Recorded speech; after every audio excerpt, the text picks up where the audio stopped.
Яарч ийг баг.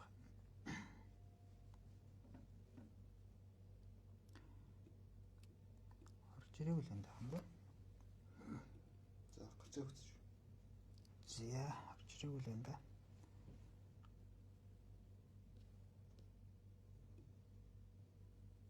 За одоо орж ирж байна.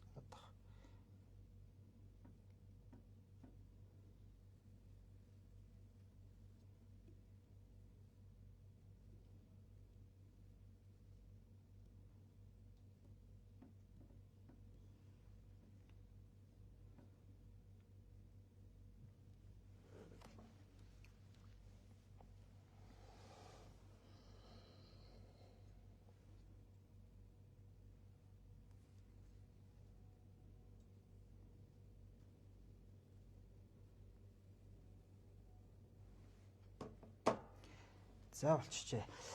За сайн байцгаана уу хүндэт үзэгчтэй. Та бүхэнд өдрийн мэнд хүргэе. Тэгэхээр сүүлийн үеийн сошиалар бас олонний анхаарлыг татаж буй нэгэн сэдвийн тухай ярилцахаар за идэр чавлан багш нар хүрэлцэн ирсэн байна. За сайн байна уу? Сайн байна уу? За сайхан үзэж байна уу? Уусах. За тэгэхээр хоёлаа яг одоо ингээд хоёлаа сүүлийн үед болоод байгаа энэ сошиал дээр янз янзын хүмүүс бас янз янзын юм ярьж бичиж байна л да. Тэгэхээр хоёлаа энэний тухай болвол дараа нь ярив. Одоо хоёлын зүгээр нэгдсэн нэг тийм ойлголт өгч бас хэрэгтэй байгаа. Тэгэхгүй болохоор хүмүүс янз янзын өнцгөөс янз янзын юм бас яриад байна л да. Жишээр та одоо жишээ нь энэ эрхэм гишүүнтэй юм хизээ яаж танилцав те. Одоо энэ байрны асуудал цохогдох энэ хэмжээнд хүрээд одоо ингэж явж штэ те. Тэгэхээр хүүхд түүхээс та нэг хэлээд нийлээд өгч. За бүр анх танилцсан гэвэл бас их тийм гинтийн юм болсон. Одоо би бас боловсролын салбарт нэлээд төв багшилсан. За энэ хүрээндээ бас нэг сургууль байгуулсан юм. Тэгээд сургуулийн хөтөлбөр боловсруулаад байгуулад явж исэн. Тэгээд тэгж явах хугацаанд бас багш нарын дунд одоо нөгөө реалити шоунууд маш их болдог шүү дээ. За тийм. Одоо өндөр 100 хэдэн саяын шагналтай гэдэл. Тэнгүүд би яагаад багш нарын дунд тийм шоу хийж болдгоо юм бэ гэж үздэг үүднээс нийт Монголын багш нарын дунд бүх мэргэжлийн багшийг хамарсан бас нэг том уралдаан хийсэн юм аа. За. Тэгээ энэнийхээ хүрээнд л нөгөө тухайн үед бас багш нарын өнгө төрх нэлээд гайг болохгүй зүтгэж явсан. За тэгэнгүүт мөнхтийн багш тухайн үед нөгөө Монголын багш нарын үйлдвэрчний хөдөлгөөний холбоо гэдэг байсан. Тэрийг өөрөө байгуулсан баг шүү баг. За тэр бас нэлээд хамт байгуулсан баг. За. Тэгээд яг хоо тэрнийхээ өсгөн байгуулагчдын нэг гээд тэгээд мөнхөөр өгшлөөр дарга гэдэг. За тэгээ энэ хоёр хүнтэй очиж уулзаад за багш нарын төлөө бид нар ийм хийж байгаа маа. Тэгэхээр та бас ингээд өөрийнхөө зүгээс дэмжиж өгөөч гэдэг байдлаар анх бол тэгж уулзсан. Тэгээ ер нь миний юу гэдгийг сонсоод за их нэг бас дажгүй юм хийж байгаа залуу байна гэд дэмжиж. За ингээд энэ ажил маань болоод ингээд цаашаа явж исэн. За энэс хойш бол ингээд яг хаяа уулзаа тий багш нарын талаар юу хийж болох вэ? Багш нарыг одоо ингээд нийгэмд үнэлэмжийг өсгөхийн тулд юу хийж болох вэ гэдэл ингээд юм болгон дээр бас ингээд ярилцаад уулзаад санал бодол солиж исэн. За ингээд өвөл тухайн тэр чинь 2022 оны 22 оны үйл явдлыг ярьж байгаа. Тэгээ өвлөөс нь нэг уулзахтаа надад чи ер нь ингээд манай холбооны гүйцэтгэх захирлыг явуулаад юм бэ. Бас залуу багш нар руугаа жоохон ингээд чиглэсэн юмнууд хий тэ. Тийм. Тэр бас ингээд яг холбоондоо ингээд явахаар залуу багш нартаа сайн ойлгож чадахгүй юм гэдэг. Ингээд би залуу багш нарыг нэлээд бас уриалаад ийм ажлууд хийж болох юм байна гэд. За тэгээ эхний ээлжинд хэвлэл ямар ч байсан улсын хэмжээнд өмнө байгаагүй нийт багш нарын дунд спортын тэмцээн яаж гэдэг юм. Ингээд уулзаж танилцсан түүхэн юм. Тэгээд яг энэ үйл явдалтай зэрэгцээд л энэ хүүхдийн хандив аян давхар гараад ирсэн л дээ. Яг тэр 22 оны өвөл яг 4 юм өнчөн хүүхд. Ээж нь нас бараад ингээд гэвлээс өмчиж чадлаа. За энэ хүүхдүүдтэй хэдүүлээ тусламж үзүүлээд ингээд. За тэгээд багш нар бол энэ дээр маш их сайн дэмжиж өгсөн. За би ч угаасаа бас дэмжиж л байсан хандиваа өргөж ийсэн маа найзууд. За ганцхан багш гэлтгүй эн чинь иргэд ард энгийн одоо боловсролын байгууллага биш хүмүүс хүртэл маш их дэмжиж оролцсон. Сайтууд аягүй сайн дэмжиж ийсэн, телевиз дэмжиж ийсэн. За манай боловсролын ерхий газрынхан бүрэн бүрэлдэхүүнээрээ хөдөлсөн гэх юм уу. Ингээд ер нь бол байж болох бүх хөдлөлүүд маш богино хугацаанд хандивын одоо тухайн үеийн ханшаар хуучин нэг өрөө байрыг авчих хэмжээний эсвэл анслагдсан дүүргээс одоо тий нэг шинэ сайн ярьж чадвал авчих боломж юм уу цуглуулчихсан. Маш хурдан. За тэгээд явуулаарай. Тэгээд хоёул ингээд бас яг хоо тамны яриг би зүгээр ингэж суух гэдэг байхгүй юу? За яг хоо танилцсан бол ойлгочлоо. Тэгэхдээ энэ дээр бас нэг юм байдаг. 4 хүүхэд гараад ирж штэ. Тэгээд тэр 4 хүүхдийг та ингэж олвоо. Тэр ихэн гишүүн олвоо. Ихэн тэгж хаанаас энийг олсон нэг багш байгаа. За. За одоо гишүүний туслах хийж байгаа. За. Тийм. Тухайн үед тэр багш ингээд ийм 4 хүүхэд байна гэдэг. Тэгээд одоо Мөнхбаатар багш ажил хандж н холбоор хандж байгаа байхгүй. Тухайн үед холбоороо бас их ханддаг байсан тийм асуудлууд. За тэгээд тэрийг нь одоо ингээд зарим сайтууд бас айгүй дэмжиж тэгээд л ер нь олон анхааралд хүрж эхэлсэн. Би бол тэрийг нь олоогүй. Аав ээж нь багш байгаад тэг өн чи өөрөөсөө хоцорсон тийм хүмүүс бол биш юм. Одоо ер нь бол жоохон эмзэг давхаргын. Тэгээд гэр нь яг ээжийнх нь одоо гэр биш. Тэ тэр нь одоо нэг тусламжаар өгсөн гэр болж таарсан. Тэгээд тэр орчин амьдрах нөхцөл дээр нь ингээд айгүй хүнд хүмүүс ингэж ирж архиугаад яг тухайн тэр сайт очих үед бүр тэр бичлэг нь хүртэл байсан. Маш их хүмүүс ингээ газраар нэг согтоо хөвтөжсэн. Тэгээд хүүхдүүд чаавс цаана шахагдаад ингээ нүдний гал цог нь унчихсан гэх. Тэгээд энэ болгоныг бас би сонсоод над бас ярьсан, харуулсан, тэгээ үзсэн, уулзсан хүүхдүүдтэй. Тэгээд ер нь бол хүүхдүүдийн төлөө бол би өстой морин хошиг зүтгэж чадна гэдэг. Тэгээд зүтгэж үр дүнд нь ямарчсан хамт хүрсэн. За окей. За хоёул ингээд ойлголтой. Тэгсэн чинь та тэр Мөнхбаатар багш гэдэг багш ярьлаа тий. За ер нь бол энэ хоёр хүний хийж байгаа шийдвэрүүд дундаа ярьж л байдаг. Зээч одоо нэг нэгээрээ ингээд яддаггүй хамтлын юм байсан. Яг тэгэхээр тухайн үед үйлдвэрчдийн хөвлийн холбооны дарга нь Мөнхбаатар багш, Мөнхтөө багш одоо үүсгэн байгуулагч гэж явдаг. Тэгээд би одоо гүйцэтгэх захирлагддаг тийм албан бус томиллоон дээр явж идэг. Тэгээд ийм байдал дээр л бид гурав уруулаад байсан. Тэгэхээр ер нь бол санхүүтэй холбоотой үйл явдлын одоо тактик янз бүрийн юм бол тэр хоёр ярьцдаг. Тэгээ надад зарим юм ярихгүй зарим мэдээлэл нь ил биш гэдэл ингээд явдаг тийм л. Тэр нь өөрөө чинь залуучуудын нэг нүүр царай болгох тийм зорилготой тий. Тэрнээс нэг санхүү манхууд нэг оруулаад дотоод юмдаа оруулаад явах сонирхол байхгүй тий. Би одоо бодоход тэгж ойлгоод. Уг нь би чин сэтгэлээсээ тий. Бүх юмыг гоё илж тод. Тэгээд тухайн үед нөгөө Монголын үйлдвэрчдийн хөвлийн холбоогоо шүүмжилдэг байсан өнцөг нь эднэр хязгаарч тайлан тавьдаггүй гэж шүүмжилдэг. Тэгээ одоо өөрсдөө яг тайлан тавьдаггүй бас тэрийг сайн тодруулах хэрэгтэй. Тэгээ ингээд тэднэр шиг байж болохгүй тэр шүүмжилдэг хүмүүс шиг байж болохгүй гэдэг үнцгийг би аягүй хэлдэг гэсэн. Хэдүүлээ арай өөрөөр нийгэмтэй ингэж хэрэлдэж биш те. Дандаа гоё талаас нь үзье л да гэдэг байдлаар ядчил дээр спортын гоё арга хэмжээгээ дараа нь хэдүүлээ их хурлаа хийгээд хүртэл төлөвлөжлөөсөн би энэ тэнд газруудаа уулзаа явж л байсан. Тэгэл энэ байрны асуудлаас болоод ерөнхийдөө миний одоо нөгөө ихтгэл үнэмшил байхгүй болоод тийм тэгэхээр яг нийгэмд одоо ингээд зөв ойлголтыг бас хоёлаа өгөх гэж л хоёлаа ярилцлага хийж байгаа шүү дээ тийм. Тэгэхээр бас ийм коммент явуулж байна л да. Шинэ яг одоо тэр эрхэм гишүүн тийм гишүүн болоод таныг ажилд аваагүй тийм. Тэгээд одоо тэрэнд хорсоод тийм үү? Бас нэг иймэрхүү юм гэдэг ч юм уу ингээд ийм комментүүд тийм. Энэ бол яг зөв коммент ш хүмүүсийн санаа байна тийм. Тэгэхээр энэ дээр яг хоёлаа бас хариулт өгөх шиг тийм. Ямар нэгэн байдлаар одоо хэн нэгнээс надад одоо ялангуяа төрийн байгууллагад ажиллах надад сонирхол байдгүй. Надад ажиллах саналууд ирсэн маш их ирсэн. Тэр комментэн дээр бүр тэгсэн маш гомдогсдын нэг нь үз. Тийм. Тэгэнгүүт чинь би өөрөө угаасаа ер нь улс төр рүү орох сонирхолгүй. Хувийн юмараа өөрийгөө болгоод явж байгаа. Айгуу одоо ингээд бас л өөрийнхөө хүрээнд хийх юмудаа хийгээ явж байгаа. Төрийн байгууллага руу орох санал ирж исэн боловч одоохондоо надад ажиллах тийм сонирхол байхгүй. Яг тэгэхээр би өөрийгөө одоо арай болоогүй гэдгээ мэддэг. Тэгэхээр ямар нэгэн гишүүний одоо зөвлөх туслах бол бүр сонирхол надад байхгүй. Одоо хэрвээ хийгээ явсан бол одоо өчнөө тийм боломж байх л байсан байлаа гэж. Тэгээд гол нь одоо тийм зүйл татар одоо хувь хүний гэдэг юм уу ийм юм ерөөсөө ус онзон юм бид нарт байхгүй.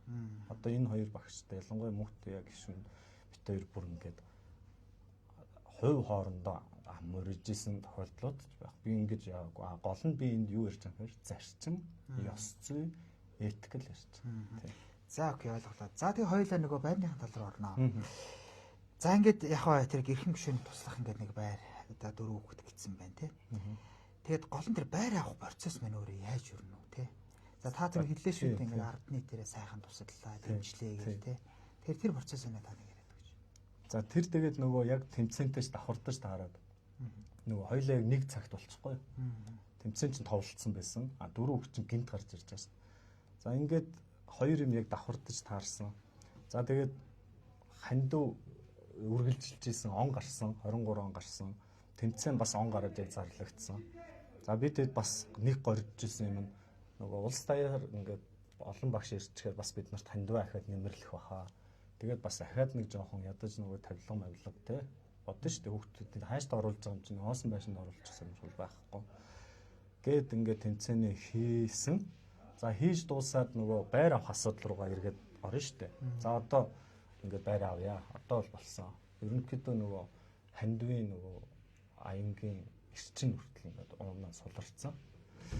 За тэгээ хэдүүлээ одоо яах ёстой юм бэ гэдээ ярьсан чинь за хандив тийм мөнгө цугласан гэд яг нэг тэмцээний өмнөхөн хэлжсэн. За. Тэрийг ингээд өөрөө нөгөө групп дээр хүртэл ил постлсан байгаа. Тэр хайвал байгаа л. Тэгээд тэрэнд нь таарсан. За эдрээ чи энэ байрны асуудлыг шийдэх байр хаагаарай гэж тэгжсэн учраас би бас иш тишээгүйгээд тий нэг өөрөө тухайн үеийнх нь ханшин таарсан байр тэгээ болж өгөл хүүхдүүдээ бас нэг жоохон гайгүй шиг бүтэн төг рүү ойрхон байлгачих санаа байсан. Тэгээд хаагаад яваадгүйгээд 2 3 байр олцоод за тэгээд байр авах дээрээ тулаа байж байсан чинь байрны мөнгө маань дутцсан. За. За тэгээд тайлбарлаад байсан чинь нэг 25 сая төгрөгийн асуудал гараад ирвэ. За хандивын цугласан мөнгө. За. За энэ 25 сая маань хайчижваа гэсэн чинь Мөнхбаатар багш. За би нэг юм хэрэглэх хэрэг болоод авцсан байгаа. Тэгээд утгагүй одоо бараг 7 хоногийн дотор өгчнө. Чи энэ битээ санаа зовоо. Тэгэхээр би одоо тухайн үед надад яг нөгөө нэг миний итгэжсэн хоёр одоо ах эгч хоёр маань те. Энэ хоёр гэр бүлийн хоёр уу? Үгүй. Үгүй. За. Тэгтээ хүмүүстэй хийж л ойлгол ярь нөгөө байн хамт тийм. Тэгээд итгэл үнэмшил маань сулраад эхэлсэн. Яг тэгэхээр хувийн мөнгө нөгөө биш те. Тэр чинь нийт хүний цугласан мөнгийг хувьдаа тэгээд чимээгүй хүн хоорондоо шийдэж зохицуулаад авчихна гэхээр ядаж ингээд мэдхгүй тийм этик ерөөсөө надад байхгүй бол би бүр гайхаад чинь хүүхдүүд байр авч өгч байгаа шүү дээ. Нөгөө хүүхдүүд нь гэрээс явцсан. Тэр гэрээ баг нөгөө төсөл нь хураага авцсан ч үлээ. Тэгээд хүүхдүүд маань орох орон байхгүй ингээд гудамд дарахад бэлэн байж хаад ийм юм гарч байгаад нь би бол үнэхээр одоо урам угарсан. За тэгээд мөнхтэй гишүүн багш би одоо багш гэдэг. Мөнхтэй багш өөрөө тухайн үед надад тэрийг өөрөө санаж л байгаа. За эдрээ минь одоо чи энийг аргалж туслаа. Тэгэхгүй нөгөө хандив өгсөн хүмүүс ч одоо байраа шаардаад эхэллээ. Тэгээд нэг лайв хийгээд ямар ч байсан хүүхдүүдэд нэг байртай болгоод тэгээд тэр хугацаанд гээд. За тэгэхээр би одоо энэ тохиол яах юм гэхээр над бол үнэхээр тэр 4 хүүхэд байргүй байна гэдэг бол үнэхээр хэцүү байсан. Тэгээд бид тэр 4 хүүхдийн төлөө үнэхээр гүйсэн. За тэгээд найз нөхөд уулзаагүй юм байхгүй те байр асууж. За тэгээд эцэст нь одоо маа нөгөө төрсөн дүүгийн ингээд гойчлоод өөр дүүгийнхаа байрыг шахацсан юм байлаа гэж юм яриа те. Дутцсан байсан мөнгөн дээр дүүгийн зөв зүгээр түрээслэгчтэй байсан байр. Тэр чи одоо маа дүүд ингээд орлогоо өгөөл явуулсан байр. Сар болгоо. Тийм чинь сайн ярил банкн дээр бизнесийн зээл авахд хүртэл тийм шүү дээ. Тооцогдох хөрөнгө шүү дээ. Тийм. Тэгээ ийм байрыг нь би маад өөр бас нөгөө олон нэлх наттай хөвгттэй. Тэгэл хэлсэн. Заахандаа ингээд миний дүүгийн хөвгтүүд шиг чаавс 4 хүүхдтэнд орох хөрөнгө байна. Хандаа бол бас ингээд учиртай тий. Төлөө нэг амьд хүмүүс бас дэд боловсралтай хүмүүс арга олноо. Энэ 4 хүүхдэд гिचээ. Хандаа түрээслэгчтэй хэлээд өгөөч гэсэн. Тэгээ дүү бол мэдээж их хүн эмхтэй хүн аягүй сайн ойлгосон. очиж түрээслэгчтэй хэлсэн. Үнэн л хэлсэн. Нөгөө түрээслэгчд мань ч гэсэн тэгээ гарсан. Тэр чинь бас гарахгүй байх хэрэгтэй шүү дээ. Тийм шүү дээ. Ингээд бүх юм айгүй ингээд энэ хоёрын ингээд тал туслаад ингээд үйл явдал өрнөд байсан баг. Гэхдээ үр ашиг нь энэ хоёр хүртээд байсан хамгийн гол. За энэ дээр нь бол би нэг тэгж гомдоогүй. Ягаад гэвэл анханаас нь ингээд энийг санаачлаа хийсэн юм чинь би нэг тийм оролцох. Би уус тийм дургу. Туслаад л явж ийл хүүхэд хожиж л байвал хохирохгүй л байвал болчдөг гэх. За ингээд байранд ороод яг нөгөө дүү мөнгө авах болсон чинь нөгөө авсан мөнгө нь жорж ирдгүү. Урьдчилгаа өгсөн, ууч дутуу өгсөн. Тэгээд дуулцуулаад нэг өгсөн юм шиг байгаа. Ингээ яваад байсан. Сүүлд 20 тэр чинь 23 оноос хойш 24 оны 9 сард дуусчих шүү дээ. Одоо. Гишүүн болсноос хойш гэсэн. Тий. Тэр ямар ч байрныхан мөнгө өгөө дууссан байна тий. Тий, одоо 100 сая болгож тохироод одоо дүүгийн байр бол тэрнээс үнэтэй л. Тэгэхээр 125 орчмын байр ингээд. За тийм 41 м квадрат тухайн үеийн ханшаар гэл тооцоод гараал ирнэ одоо ойлгомжтой шүү дээ. Тэгээ хороол гэдэг чинь тийм бас гайгүй газар. Тэгээд тооцохоор тийм байрыг нь би хүчилсэн гэсэн үг дүү. Одоо нэг ясанд хандөө хэдүүлээ бас аав ээжийн буян байна. Одоо тий бид нар ч бас багшийн гэр бүлийн хүүхдүүд ийм ёс зүйтэй бай гэдэг нэг 10-20 сая төгрөг хэдүүлээ ингээд нүдтэй ингээд анжаад хүүхдүүд тусалж яа. Тэгээд тэгснийхаа үрдэнд одоо дүү маань одоо байраа хүнд шахсан бол таарлаа. Дүү тэрийг зарах ямар ч юугүй байсан. Хүсэлгүй байсан. Тэгээд ийм юмд одоо би хүртэл өөрөө ингээд тусалж үүсэндээ. Юугүй байдал. Тэгэхээр одоо ингэж юм л да. Яг би бодоход бол за багш хүнийг дурд ёс зүйтэй байх хэрэгтэй тийм үү. За хоёрдугаарт одоо миний санаж байгаагаар арчилсан намын 16-ад бичигдэж орсон билүү дээ. Одоо их гишүүн чинь. Тэгэхээр бас тэр хүмүүс чинь одоо багш нарын төлөөлөл болгоод энэ улсын хурлд оруулсан байлгүй дээ. Тэгээ ингэ бодоход бас хандын мөнгийг дутаацсны хажуугаар эрхэм гишүүн чимээгүй байсан гэхээр надад бол нэг тийм сонирхол санагдчихэв. Энэ тийм ёс зүй эдхийн хувьд бол яста. Тэгээд тухайн үед нөгөө хүмүүс бас нэг ингээд өнцгөр над руу дарж байгаа нь яагаад ингэж чимээгүй байсан гэдэг байна. Тухайн үед нөгөө энд хандвийн байр чинь бас хандвийн мөнгө чинь тухайн байрныхаа үнэ 100% хүрээгүй байхгүй. Яагаад тэгэхээр цаана дахиад нэг 20 эдэн сая төгрөг тутаж шүү дээ. Тэгээд тэр тохирсон дүн дээрээ ингээд бас төлөх хугацаа хэрэгтэй. Тэгээд хүүхдүүд маань байрандаа байсан. Ямар нэгэн байдлаар нөгөө хүүхдүүд маань бол хохироогүй байсан. Тэгээ тийм болохоор би нэг ингээд нөгөө 4 хүүхдтэйж бодсон. Нэг тэднэрлөө ингээд нэг одоо буруу юм одоохондоо болцоогүй ингээд сэвээгүй. Одоо за гишүүн маань бас нэг учиртай байлгүй дээ гэж бодоод ингээд явж исэн гэсэн. Тэгсэн чинь хамаг асуудал юунаас эхлээд одоо би ингээд одоо гинтхэн л ингээд тий тэгээд тэнгууд хүмүүс хардж байгаа. Яагаад гинт ингээд хэлэх болсон шалтгаан нь байрны үр дуусаад шилжүүлж авахдаа хувь үнэнээр дээр шилжүүлээ. Тэр хүн нь энэ 4 хүүхэдтэй ямар ч хамааралгүй тийм хүний нэр дээр авчихсан. Хизээж энэ 4 хүүхдээ гаргаж болохоо байдалд оруулсан гэсэн. Хоёрт тэр оруулснаа хизээж гаргана гэдгээ өөрөө батлаад өөрийнхөө амаар лайв дээрээ миний дургуг хүргэх юм бол би хөөгд гаргана. Тийм би яг нааташ нээс асуух гэж байлаа тий. Тэгэд нэр нь тэр хүүхдүүд тийм амьдралыг ирэхгүй хүүхдүүд юм уу тий. Одоо бараг л ядарсан багш төгч та хэдий тэр хүүхдүүдийг бол гаргах чинь яг нэг амьдралыг идэхгүй л гэж яриад байгаа шүү дээ. Тэгэхээр нэр нь тэр хүүхдүүд үнэхээр одоо ингээд тийм зорилго чиглэл тийм юм байхгүй юм уу тий. Та ер нь байр болгосон юм одоо хөөсөрч явсан юм тий. Бид тэр хүүхдүүдтэй зөндөө уулзсан. Тий хамт байж ирсэн. Тэгээд энэ дээр нэг л юм хэлж байгаа. Би анх одоо гишүүнд хүртэл хэлжлээсэн. Энэ 4 хүүхэд одоо жоохон хүүхдүүд байхгүй. За нэгд амьдралын идэх гэдэг энэ жоохон хүүхдүүдээс одоо шахаж харж байгаа нь ямар учиртай вэ? Тэрийг тайлбарлах хэрэгтэй. Хоёрт энэ 4 хүүхэд сэтгэл санааны хувьд маш их хохирол өмссөн хүүхдүүд. Бодолтой нөгөө сайт яваад очиход гэрт нь ингээд шалаар нэг ингээд зөвхөн том хүмүүс хөглөрцөн. Энэ хүүхдүүдэд энэ хүмүүс тэр хүүхдүүдийг зодсон, хүчирхийлсэн, янз бүр болсон. Эдгээр айсан тий ийм хүүхдүүдээс ингээд амьдралыг идэх шаардаад. Тэгвэл эдгээр айгүй өөрсдөө маш урдан гой сэргэж ирсэн хүүхдүүд баг. Тэгээд сургуульд явж хоол идэхин тулд сургуульд явдаг. Яг л нөгөө нэг өнөөдрийн Монголын Улаанбаатарын байгаа үнэн дүр төрхийн л нэг жишээ шүү дээ.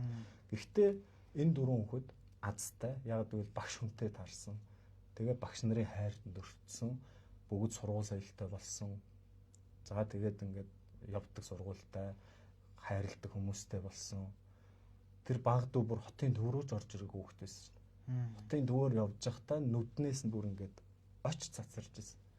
Энийг гишүүн гомын уг нь жоохон хүн шиг сэтгэл гаргаад арай нэг өөрөөр хандаа тий сэтгэл зүйчтэй ингэж ярьж ажиллачаад ингээд амьдралын идэвхгүй гэдэг нь одоо тэд нараар ажил хийх гээд байгаа юм уу тий.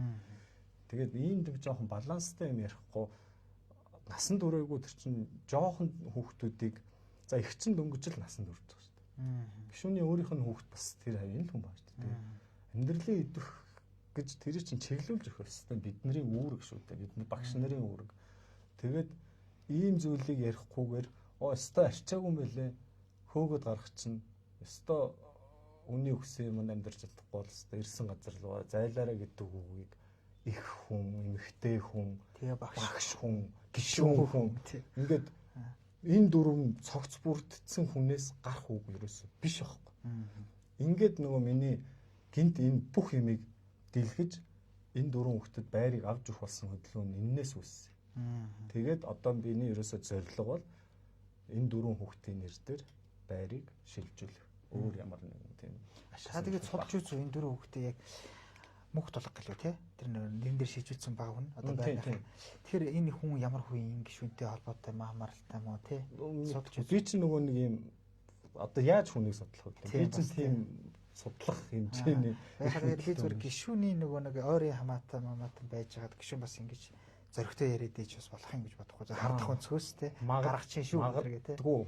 Би чинь зүгээр магадгүй л гэж бодохоор. Тийм бидэд бол таамаг л гэж. Гишүүний би гэр бүлийн танихгүй. Хүүхдийн танихгүй. Одоо гишүүний өөрийнх нь их хурлын намгын газрын мен дээр хүртэл ямар ч мэдээлэл байхгүй л тэрийг оруулах хэрэгтэй тий. Яагаад тэрийг нуугаад байдгийг тэгвэл оруул одоо энэ ингээд зүгээр л тийм мэдээллүүд нь байхгүй болохоор би мэдэхгүй яа тэр нь надад тийм хэмжээний эрх мэдэлтэй юм жирийн иргэн. Тий.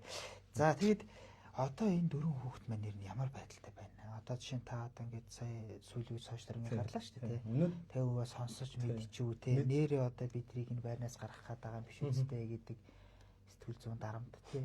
Бас нэг юу төрүүлэх үе дээ тийм үү? Тэгэхээр ямар байдалтай байна? За өнөөдөр яг тантай уулзахаас өмнөхөн ихч одоо ихчин над руу холбогдож орж ирсэн. Сайн уу хаа? Би байна. Таны одоо постноос тий мэдээлэл авлаа. Бид нар энэ байрыг ингээд өөр хүн дээр шилжсэнийг ч мэдээгүй байсан. Тэгээд бэлд мэдээгүй байсан. Тэгээд мөгтөя одоо гишүүнийг хэлж байгаа. Ингээд үнэхээр ингээд өөр хүн шилжүүлсэн юм уу? Гэт тэр би тийм ээ, ийм болсон. Тэгээд тэр лайвыг бас үзсэн байна. Тэгээ яагаад ингээд бид дөрвийг ингээд хөөж гарах гэж байгаа юм бэ? Тэгж болдго юм ахаа гэсэн. Тэгээд би хэлсэн. Ах нь хөөлөхгүй. Ах нь туслана. Би та дөрөвт энэ байрны нэрийг шилжүүлэх хүртэл та дөрөвс холдохгүй.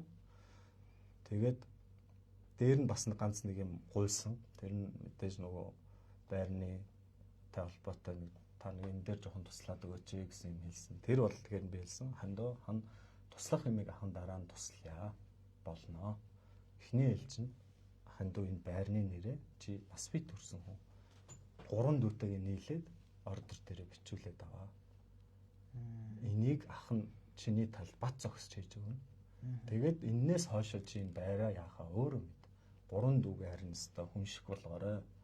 Би яг ингэж хэлсэн ойлголоо ахаа. Тэгээд надтай одоо уулзаад уулзах байлгуудад над руу шилжүүлж өгөх бах. Ямар ч уулзаад явал эргээд танил хэлнэ.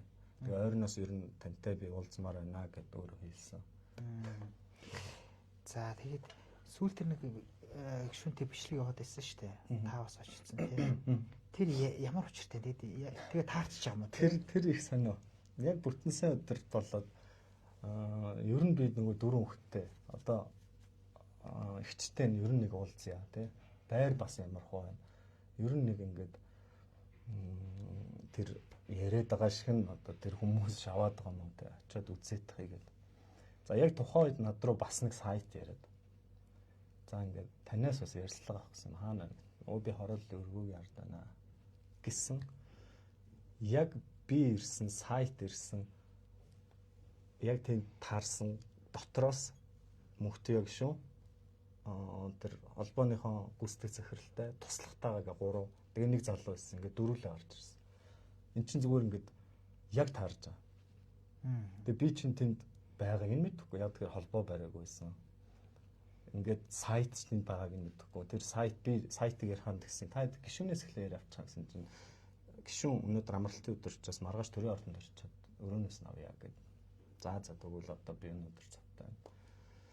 Гэт ингээд санамсаргүй гуруулаа таарад яг таарсан чинь намайг үүдэнд харин ч тэр мөрийг бичээгүй лээ. Бичээгүй эсвэл биччихээ гаргаагүй юм уу? Бас тэр сайт бас хүн чанартай л хандсан бил. Өсдөхөн үлийн даван дээр гэж намайг тэгсэн. Тэгээд үгүй таны ам хэл чинь яагаад ийм муухай хэвээр байгаа юм бэ? Яагаад би таны өсдөхөн болцсон юм бэ? Яасан би ингээд 4 хүүхдэд байрыг авч өгөх гэснийхэн төлөө өсдөө болчихж байгаа юм тэгээд хэл. Гэсэн чинь чи яагаад ингээд над руу хэний захиалгаар ингээд нэлээд жоохон маргасан яриануд болсон. Тэгээд би жоохон таанд тийм ирэх байхгүй энэ 4 хүүхдэд шилжүүлж өгөө тий. Тэгсэн чинь нэг юмыг айгүй их нөгөө юм троллуудаараа сэвүүлж юм лээ. Тэр нь юу юм гэхээр анх нөгөө дөрөв би ярьсан шүү дээ. Байр авч өгөх үед 4 хүүхэд насан туршиг байсан. Байр авч өгөх нөгөө хандив цуглах үед шүү дээ. Тухайн үед би нөгөө нэг өрөө байрны үн цуглацсан учраас одоо байр аваа өгчин. Тэгээ шууд шилжүүлэх тэр үед харин дөрүүлээ насан туршиг учраас яах вэ гэдэг асуудал гарч ирсэн байна. Тэгээд эргэн тойронд ингээд энэ дөрөвтэй хамааралтай хүмүүс гарч ирээдсэн байна. Одоо тэр чинь нөгөө мөнгөний зургаар ирж. Харин тийм байна тий. Одоо тэр дөрийг хайцсан байхад хэн ч эргэж ирээг баг. Гинтхэн мөнгөтэй болсон чинь гинтхэн ахтуу хамаатантай болоод бараг л өргөж аваад өсгөчих юм болоо явцсан баг. За энэ дээр нь ерөөсөө л айдас төрс. За ингэж болохгүй. Энэ дөрөв өмж. Тэгээ насан туршид нь яах вэ? Гэт тэгвэл ядаж холбооч нь ядаж олон нийтийн юм чинь холбоон дээр авчия. Тэгээд насан туршид захиран зарцуулах эрхээ өөрсдөө мэдрээд хин нэгнээр хөөөлөхгүй болцохоор нэгэд өгчээ. Тэгээд яхаа мэд гэд иймэрхүү ярианууд гаргалгааны л нэг хэдэн ярианы нэг багхгүй да. Одоо тэр нь надаас гарсан гаргалгаа л багхгүй. Хувь хүн дээр байж болохгүй. Хин нэгэн авч болохгүй. Эсвэл ингээд одоо компани байж болохгүй шүү дээ. Ингээд олон нийтих гэдгээр ингээд иймэрхүү байдлаар ярьж исэн юмыг бас тэнд шууд тэгж илээ. Чи тэгж хэлсэн. Тэгээд хамгийн гол нь өнөөдөр их чинь насан туршсан. Одоо тэрийг яах шаардлага байхгүй шүү дээ. Яг тэр их насан туршсан юм чинь 3 дүүтэйг амтрал хэрэгслэгэнд орчиж болно. Тэр эрхэм гүшин тэнд юу хийж явсан бэл? Ань би гайхс бүтэнсээ өдрөөр. Тэгээд дээшээ ороод яа нүгсэн чинь том их чинь байхгүй оруулахгүй лээ гэд би ч ороогүй сайт бас тийшээ. Би сайтын нэг гэхдээ ер нь дэмээ хаа хүүхдүүдээс намайг твшлээ аваарай гэд. Тэгээд тэрний дараа нь би сайтаа бас ярилцлаа. Одоо танаас авчиж болох уу гэдэг. Тэр чинь тэн даруйда гişүнээс авчиж байгаа шүү дээ. Тэгсэн чинь намайг чинь бас сайт дагуулж өглөө мөлөө гэдэг. За яг хөө тэгээд юм үннээр л байг сайхан. 4 хүүхэд маань л байртай болчихвол одоо бус нь одоо над ирэх тэр дарамт шахалт юмнаас бол би бол нэг хаахгүй байгаа. Тий. За тэгэд хоёулаа одоо ингээд та бүтрээлээ өндөрлөх тийшээ хандж байна. Тэгтээ яхаа би сүүлд бас танаас нэг асуулт асуухгүй өнгөршөөс болохгүй. Таны ер нь одоо зорилго би ингээд таныг та бол ингээд мундаг байгааг харагдаж байна. Яа тэгэхээр бас энэ хүүхдүүдийн төлөө яваад бас эцсийн үзье тийм үү? Өөр дээр авах гээд байгаа юм биш. Тэр хүүхдүүдэнд ямар ч байсан байртай болгоё тий. 20 дөрвийн шижүүлээд өгье гэд ингээ явж байна. Тэгээ бүр тэгтэй эрхэм гүшүүний өөдөөс тий. Бас хэр баргийн тэгж зориг бай хүмүүс байх нь үгүй юу тий. Өнөөгийн нэг юм шүү дээ. За тэгээд одоо таны одоо цаашдын одоо зорилго одоо энэ хүүхдүүдийг ямар ч байсан за ойлголоо тэр юутай болгох тий. Өөр одоо танд одоо ямар одоо гацхаалга байна. Одоо жишээ нь мөнгө тулах гэдэг энэ хүнийг олж уулзах ч юм уу тий. Чи одоо бас нэг хүн юм тий. Ингээд өчөөч гэдэг юм уу тий. Ямар гарц гаргалгаа тань харагч байна. За ямар ч байсан өчтөр нөгөө уулзаад нүүр тулахад тэгээд за тэгвэл би ингээд нэгштэй шилжүүлээ өгчихъё гэд. Өөрөө ч өнөөдөр бас тэр мөр илэрхийлсэн байл. За. Тэгээд уг нь надад өчтөр маргааш гэж хэлсэн. Тэгээ өнөөдөр одоо ингээд ажлын цаг дуусч байна. Одоо би оюукатаа яри тий. Шилжүүлж өгөөгүй байвал ахаад шаардъя. За ямар ч байсан нэг 2 3 хоногт харъя. Хэлсний хүлээж. Үгүй гэвэл би одоо тэр ханддаг байгууллагт нь хандчихл одоо тэр мөнгөтөл гэдэг нь одоо би хаанаас л одоо хүнийг ерэн сурвалжлах тань биш болохгүй чадахгүй юм чинь. Хэрвээ тэр хүн намайг харж ивэл ирээд уулзаарай шүү тий. Үнэн сайхан ярья тий. Тэгээд гишүүн өөрөө ингээд гялс тэр хүнтэйгээ холбогдох нь илүү хурдан шүү дээ. Холбогдоод 4 хүүхдээрээ шилжүүлээ өгчл бас болж байна. Тэгээд цаашд нь энэ 4 хүүхэд яах ийх бол дараагийн асуудал байхгүй. Тий. Бид нар тэгээ гишүүн өөрөө тэгээд ингээд одоо их чин зараа 3 дүүгээ хөгжүүл мөчүүл гэсэн юм илэрхийлээд байна. Тэр бол дараагийн асуудал. Хүмүүс эрсдлээс хамгаалах гэж хууль зөрчиж болохгүй шүү дээ. Хуулийн дагуу л эрсдлээс хамгаалах хэрэгтэй. Тийм болохоор эрсдлээс хамгаалах гэж байгаа бол ялангуяа хууль батлалцах гэж сууж байгаа одоо төрийн дээд байгууллагын хүн байж иж ийм хууль бус юм хийчихэд энэндээ гимшихгүй одоо эргүүлээд намайг өдөө хатгаад ингээд зүгээр иргэн хүн шүү дээ би чинь хүнтэй ингээд 9 шид дээр яадаг нь бас жоохон хэцүү санагдтай санагдаж. Танд дарга төрж байна. Оо маш их. Одоо дөнгөж нэгдсэн шинэ дотрол хаягуудаас хүртэл одоо 9 шид дээр ирж байна. Бүр хувийн амьдрал руу орж ирж байна тий. Одоо тэглээгээд надад хувийн амьдралтаа ч юм уу ямар нэгэн юмдаа нууж хаадаг юм байхгүй. Бүх юм илтод. Тэгээд хэнийгнээс авсан мөнгө байхгүй, хэнийгнээс авсан захиалга байхгүй. Хүүхдүүдийн төлөө хийсэн ажлууд маань бол хангалттай илүү байдаг. Одоо хүүхдийн баяраар хийсэн хүүхдийн баярын одоо хүүхдийн эрхийн төлөө миний хийсэн фестивал байж байна. Тэндээс би нэгж дөрөвний ашиг болдгоо зөвхөн ингэж хувийн хүмүүсийн яваар байдаг. Хүүхдүүд зориулж хийж өгсөн номын сан маань өнөөдөр ажиллаад явж байна.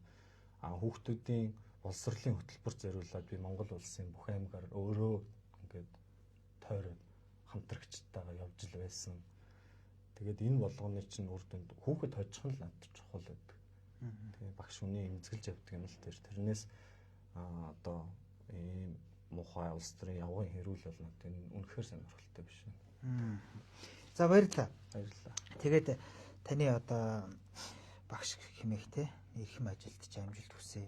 За мөн эдгээр хүүхдүүдийг бас ордорын те шилжүүлж өгөхийг одоо танаас хүсье. Та бол мэдээж эхлүүлсэн ажлаа дуусгахгүй хань төлөө явах одоо ийм залуу байна те. За ингээ баярлалаа танд бидний ярилцлагад орсон танд баярлалаа. Танай бас хамт олон баярлалаа. Бас ингээд энэ үнэн зөв зүйлийг нийгэмд ингээд зөв талаас нь түгээгээд тийм ер нь бол ингээд нийгмийн тэнцвэртэй одоо гишүүн маань өөрөө хүсэхгүй л байгаа юм шиг байна. Тэрнээс уг нь ингээд бүхэл та нар ч гэсэн ингээд хоньсон үдчил байгаа хөвцөлтэй. Уг нь хүмүүс болохоор намайг ингээд ганцаараа захиалаад байна гэдэг үгүй. Надад одоо тийм этик байхгүй. Харин үнэхээр сайн дураараа та нар үнний төлөө ингээд ирээд ярилцлагаад ингэж байгаад бол бас маш их баярлж байна тий. За баярлалаа. За хүндэт үзэгчтэй та ингээд бид одоо хэрэгэн одоо идэр чавлангаас цаг үеийн байдалтай холбогдуулаад за тодруулах ярилцлага давлаа. Ингээд манай Тод Медиа сайтын үндсэн пэйж болон за хөгжүүлэгчийн холбооны пэйжүүдээр за бидний энэхүү ярилцлага ингэж давхар цацагдлаа. Ингээд та бүхэндээ ад жаргал сайн сайхныг хүсье. Тод Медиа сэтгүүлч Мэргүүтэй байлаа.